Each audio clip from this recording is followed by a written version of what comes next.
তুমি কোথায়? তখন সে আমার বলতেছে যে আমি আর নাই, ভালো থেকে তুমি, আমি আর আসবো না কোনোদিন, আমি চলে যাচ্ছি। তুমি চলে যাচ্ছ মনে? ভিডিও কল দিছি আমি দেখি সে বিমানের ভিতরে বসার। 2013 সালে ফ্যামিলিগত বিয়ে করি। 2013 সালে আমি বিয়ে করার পরে আমার স্ত্রীর সাথে সম্পর্ক ভালোই ছিল। ওই সংসারে বাচ্চা কাচ্চা 3 জন। 19 সালে দেশের বাইরে চলে যাই। 1 বছরে ভালোই সুযোগ সুবিধা করলাম। 2021 সালে আবার দেশে আসছি। একবারই চলে আসছি, আমার বিদেশ করার ইচ্ছা ছিল না, তখন চলে আসছি। ব্যবসা শুরু করেছি, তখন আপনার কিছুদিনের মধ্যে ভালো টাকার মালিক হয়ে গেছি। পরে 2021 সালেই একটা মেয়ের সাথে পরিচয় হয়েছে। তার বিউটি পার্লার ছিল। তো আস্তে আস্তে সে আমার ফ্রেন্ড হয়েছে। ফ্রেন্ড থেকে আস্তে আস্তে তার সাথে আমি একটা রিলেশনে জড়াই গেলাম। প্রথম স্ত্রী থাকার পরও আপনি রিলেশনে জড়ালেন? হ্যাঁ, সে তো আমার প্রথমে ভালো একটা ফ্রেন্ড ছিল। তখন আমি তার সাথে রিলেশনে জড়াই কিভাবে জড়াই পড়ছি, তার প্রতি কিভাবে মায়া পড়ছি, এটা আমি নিজেও জানি না। এগুলো কি প্রথম স্ত্রী বুঝতে পেরেছে? না, তার সাথে গোপন ছিল সব। আমি 2021 সালে তখন তার সাথে দীর্ঘদিন 2-3 মাস সম্পর্ক পরে সে আমাকে জিজ্ঞেস করছে যে আমি কি ম্যারিড নাকি। পরে আমি বলছি যে আমি ম্যারিড, তার সাথে সম্পর্ক আমার নাই। আমি মিথ্যা আশ্রয় নিয়েছিলাম ওই সময়। মিথ্যা আশ্রয় নেওয়ার কারণ হচ্ছে তার প্রতি আমি অনেকটা আসক্ত হয়ে গেছি। সে যদি তাকে যদি আমি সত্যটা বলি, তখন সে আমার সাথে সম্পর্ক করবে না বা চলে যাবে। তখন মিথ্যা আশ্রয় নিয়ে আমি তারে বিয়ে করছি।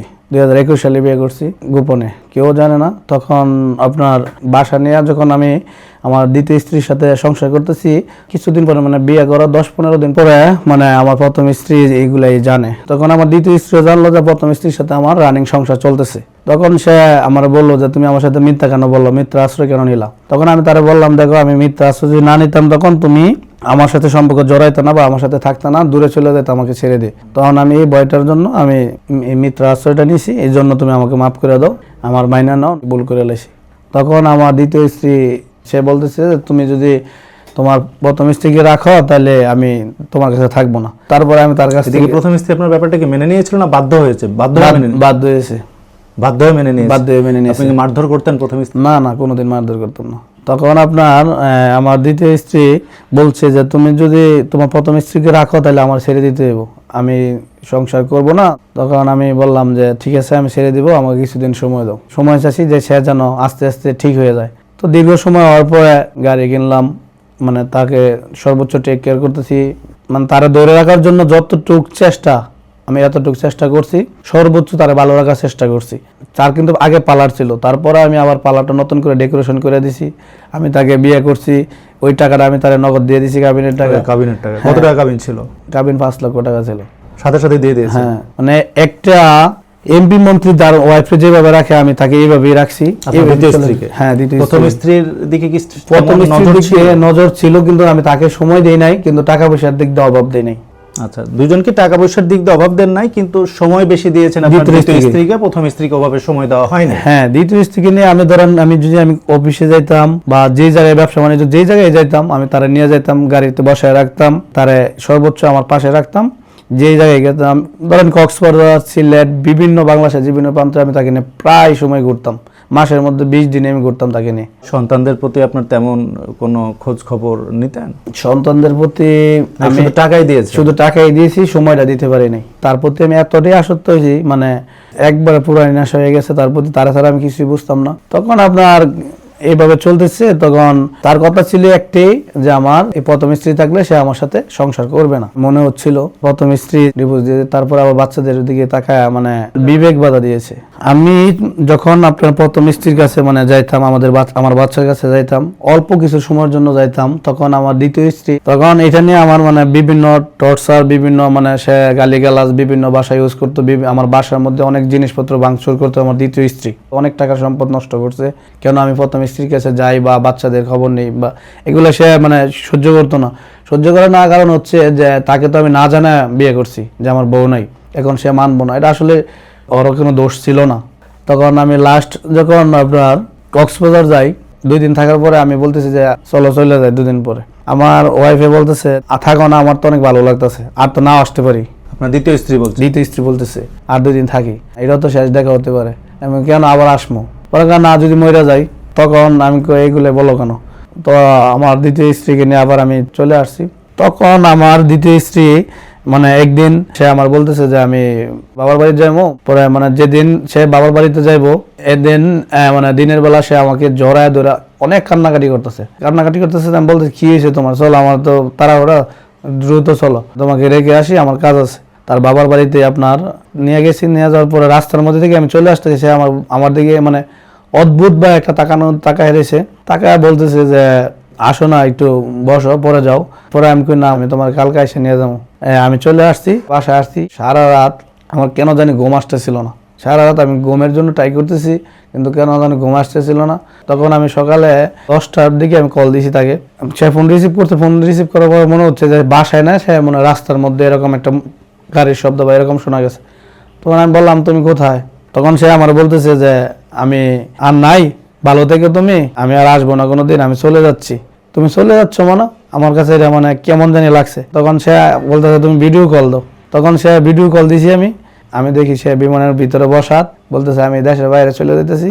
তো কেন দেশের বাইরে যাবা, মানে আমি সর্বোচ্চ আপনার মানে তার রিকোয়েস্ট করতেছি যে তুমি যাইও না, দেশের বাইরে যাইও না, তুমি থাকো, মানে সর্বোচ্চ চেষ্টা আমি করতেছি। সে কি এর মধ্যে তার পার্লার টার্লার সব বিক্রি করে দিয়েছে? হ্যাঁ, এর মধ্যে পার্লার বিক্রি করে দিয়েছে, কিছুই জানি না আমি।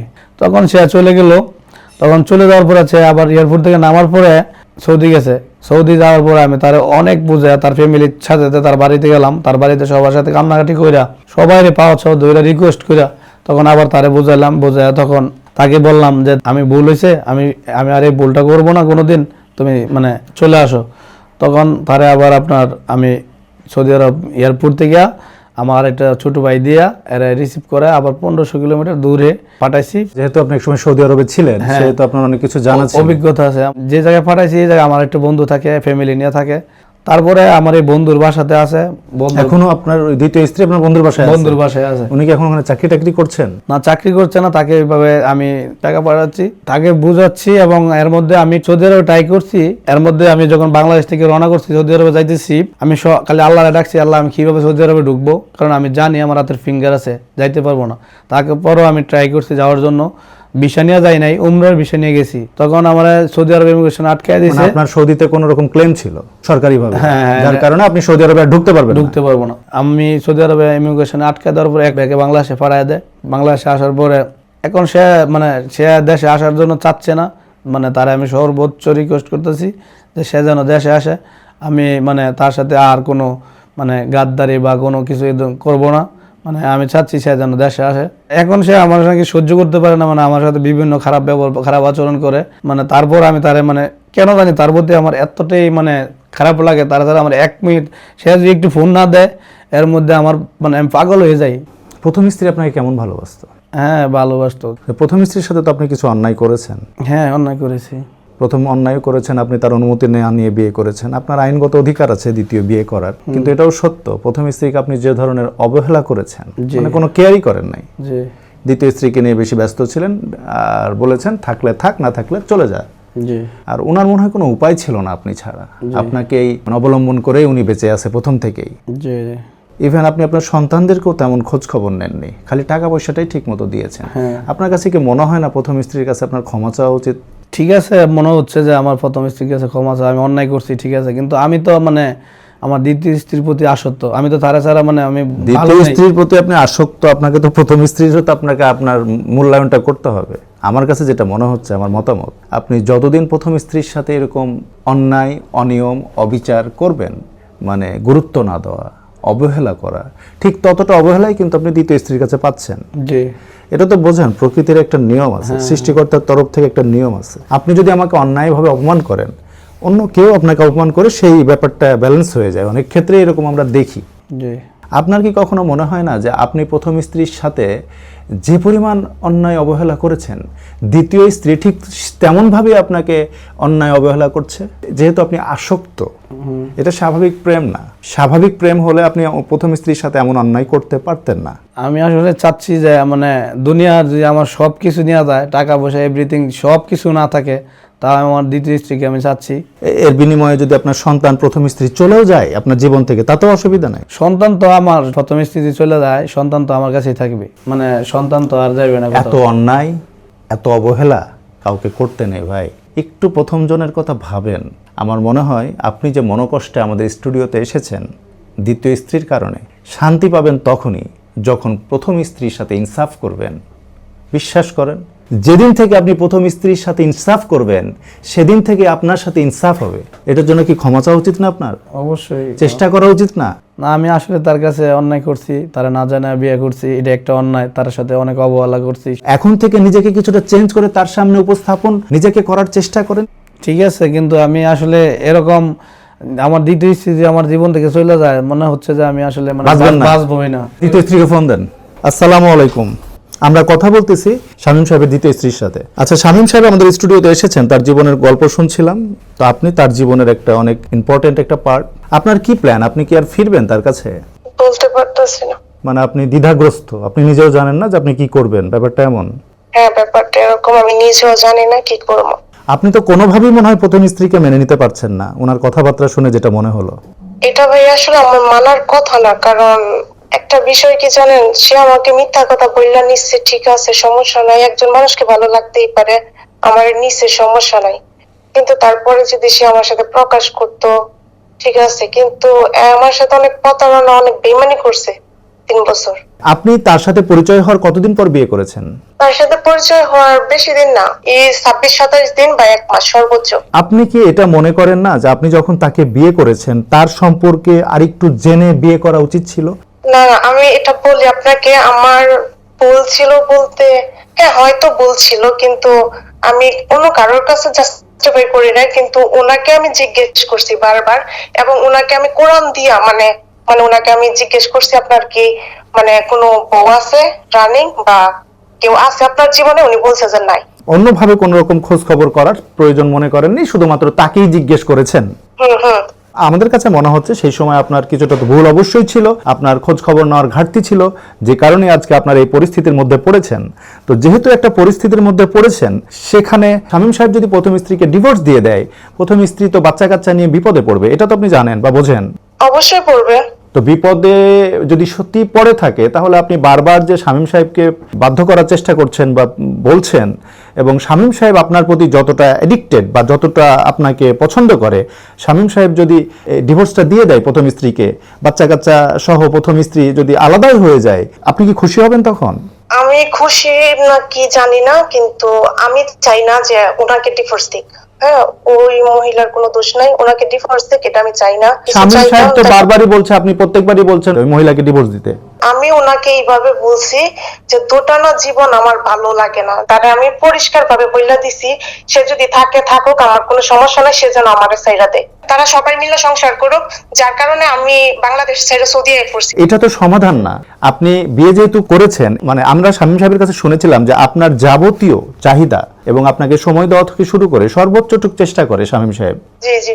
আপনাকে পেতে হলে শামীম সাহেবকে কি করতে হবে? প্রথম স্ত্রীকে ডিভোর্স ছাড়া তো কোনো পথ নেই। তাহলে প্রথম স্ত্রীকে ছেড়ে দিলে আপনি অবশ্যই আসবেন। আমি নাও আসতে পারি না, আপনি আসবেন। কিন্তু আপু, আপনাকে একটা কথা বলি, বিশ্বাস করেন, মানে যেই পরিস্থিতির মধ্যে পড়েছেন বা যেই ঘটনাগুলো আপনারা দুইজন মিলে ঘটিয়েছেন, প্রথম স্ত্রীর তো এখানে কোনো দায় নাই, বরঞ্চ প্রথম স্ত্রীর আপনার পরে ক্ষোভ থাকার কথা। আপনি কেন জেনে বুঝে 3 বাচ্চার বাপকে বিয়ে করলেন, বা কেন ঠিক মতো খবর নিলেন না? দায়ী তখনই আরেকজনের করবো, যখন দেখবো সে আমার সংসার নষ্ট করতেছে। আমি তো তাদের সংসার নষ্ট করছি না। 2 মাস পরে যখন যে উনি বিবাহিত, ওনার বউ বাচ্চা আছে, উনি তো আপনার সামনে বসা, ওনাকে জিজ্ঞেস করেন, আমি ওনার কাছে থাকতে চাই নাই। এই যে পরিস্থিতি তৈরি হয়েছে, কিন্তু এটাতে তো কিন্তু আপনিও একজন এটার অংশীদার, তাই না? আপনি তো কোনোভাবে প্রথম স্ত্রীর দোষ দিতে পারবেন না, প্রথম স্ত্রীর কোনো দোষ নেই। কিন্তু প্রথম স্ত্রীর জায়গায় আপনি নিজেকে চিন্তা করেন, যেহেতু একটা চক্করে আপনি পড়ে গেছেন, যেহেতু আপনার কিছুটা গাফিলতি ছিল, কিছুটা ভুল ছিল, বিয়ের আগে খোঁজ খবর ঠিক মতো করেননি বা নেননি, তো সেক্ষেত্রে এখন একটা সিচুয়েশনে পড়ে গেছেন, এখন মিলে থাকা যায় না? আমি থাকবো না, ওরা থাকুক। টিভিতে যদি কোনো মানে টাকার বা স্বর্ণের বা কোনো কিছু পাহাড়ও কইরা দেয়, কিন্তু আমি থাকবো না, কিন্তু তারা থাকুক। আমার তাদের দুজনকে নিয়ে কোনো যায় ঝামেলা আমার মধ্যে কোনো কিছু নাই, কোনো সমস্যা নাই। এখন আসলে এটা আপনাদের সিদ্ধান্ত, একান্তই আপনার সিদ্ধান্ত। আপনি কি করবেন বা কি করা উচিত, এটা আপনি, আপনার জীবন আপনি ভালো বুঝবেন। তবে আমার কাছে বর্তমান অবস্থা দৃষ্টে মনে হচ্ছে শামীম সাহেব ঠিকঠাক নাই, শামীম সাহেব ঠিক মতো সংসারও করছে না, উনি আপনার পিছে পিছে দিওয়ানা হয়ে ঘুরছে। তো এটার একটা সমাধান আসা উচিত। এবং আপনাকে এটাও বলে রাখি যে প্রথম স্ত্রীর সাথে যে অন্যায়গুলো হয়ে যাচ্ছে প্রথম থেকে, এটার কিন্তু একটা দীর্ঘ নিঃশ্বাস আছে প্রথম স্ত্রীর। শুনেন, আমার কোনো দিক দিয়া মনে হয় না যে আমি ভাগিদার, কারণ আমি উনারে সব দিকটা সর্বদাই সব দিক, উনি আমার জীবনটা একদম নরক বানায় দিছে। আমি প্রেগনেন্ট ছিলাম, উনার বউ বাচ্চা বের হওয়ার পরে আমি মানে ওইটা পর্যন্ত নষ্ট করে লাগছি যে তারা সংসার করুক। আমার এত বড় একটা অপারেশন হয়েছে, মানে টিউব পর্যন্ত ফাইটা গেছে, আমি মৃত্যু সজ্জায় ছিলাম। সে আমার সাথে এত বড় বড় গাদ্দারি করছে। কেউ যদি আমার জিজ্ঞেস করে যে তুমি দায়ভার আছে তোমার, পৃথিবীর সবাই যদি কয় যে আমার দায়ভার আছে, আমি একা কমু যে আমার কোনো দায়ভার নাই। আমি সর্বোচ্চ চেষ্টা করছি ওই জায়গা থেকে সরার লাগে। আমরাও বলছি না আপনার দায়ভার আছে, কিন্তু আপনি বিয়ে করার সময় আরেকটু জেনে শুনে বিয়ে করা উচিত ছিল, এটাই আমরা বলতে চেষ্টা করছি।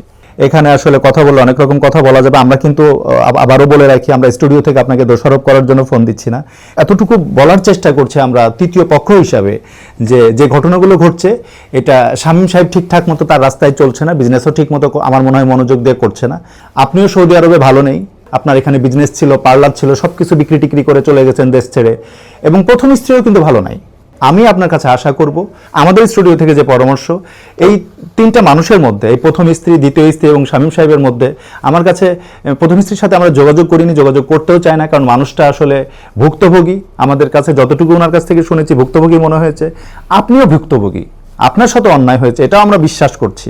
কিন্তু এই মানুষগুলোর মধ্যে আপনাকেই আমরা অনুরোধ করব যে ন্যায়সঙ্গত আইনগতভাবে যেটা হয়, আমাদের ধর্ম যেটাকে পারমিশন দেয়, সেরকম একটা ডিসিশন নিয়ে আপনি এই তিনটা মানুষের জীবনে একটু হলেও আলোর সঞ্চার করবেন, একটু হলেও শান্তির নিয়ে আসবেন।